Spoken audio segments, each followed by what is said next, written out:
Back, everybody. Andrew Woodard with Mid-Georgia Ambulance is here this morning to talk about playground safety. And I love this idea of packing a kit when you take the kids to the playground. Absolutely. You can just put it all in a little Ziploc bag. It doesn't have to be complex. It's just your basic necessities for whatever happens. Because a lot of times kids, you know, they fall, they scrape themselves, this and that. It's best when you're choosing a playground. You know, nowadays if it's under something absorbent like mulch or something, you know, stay away from the one over asphalt. Simply because, you know, children do fall. And, you know, if they fall on mulch, it's more absorbent for the impact. Asphalt hurts a little bit more. Yeah, there's mulch, and then there's also that recycled material that's I'm not sure what that is. It's kind of like that little chopped up rubber stuff. Right, you know, yeah, if you've ever seen that, like pellets. Too. Right, right. But you brought some things here, just a couple of things that, you know, are going to help out. The ibuprofen, I take this. You can get the child's. It's just in case they fall, they skin their knee, get them some for a little bit of pain. You could take some for yourself in case you have a lot of kids and you start getting a headache. Exactly. I like that a lot. I like this a lot. Now, this is something actually, it's a cute little Mid-Georgia Ambulance one, you know, but it's just lip balm for your, you know, get chapped lips. But personally, I would take Vaseline for multiple purposes.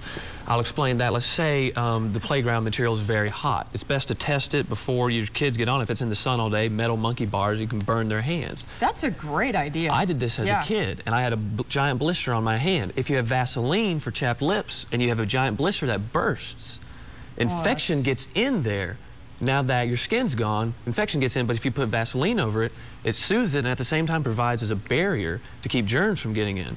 That's a great idea. Multiple purpose That is a fantastic idea. So really, I think we're kind of getting to the time of the year now where it's not quite as hot, but still 91-degree days, those monkey bars are going to heat up. So you want to test the equipment before your child goes and gets on. And if you think about how many germs are on your hands and 1 million kids go across that, there's so many germs that if you get a blister or something and then you touch it, you just got all that instantly into the skin. So I like to carry Vaseline, kind of seal it up a little bit. Of course, the Band-Aids. Oh, yeah. Yeah. I mean, would you go so far as to put bigger Band-Aids or gauze or anything like that? Yeah, you can get that multiple function Band-Aids. They got the little small circular ones and the big, you know, ones. And I'm not sure where she got this one, but I know that you can get these little first aid kits at Walmart. As soon as you walk in the door, they got them, you know, buy me, you know, $20. Probably any store you go into, sure. And it's got whatever you need. You know, this has got like a hot pack in it in case something goes on.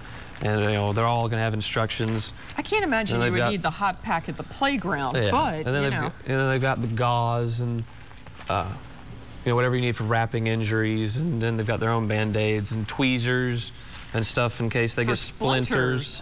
Wow, Which if that's really good. If there's a wood play set or something and they try and, you know, when I was a kid, I try to climb the swings, you know, whatever you're doing, you're always trying to adventure a little bit beyond the rules, so.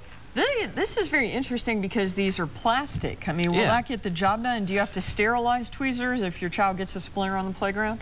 I honestly don't know about sterilizing. I don't think you can sterilize plastic, but if you're just grabbing a tweezer, I don't think you know, you need to treat it too much like a surgical procedure. But all right, this one's got clamps, if you see in the middle, so whenever you clamp it, it should kind of hold it in position some. Good point. All right, Andrew, good little kit to have with you, easy to throw in the purse or the bag or the stroller, that kind of thing. Thanks so much. We'll see you next time. Absolutely. Thanks for having me. Well,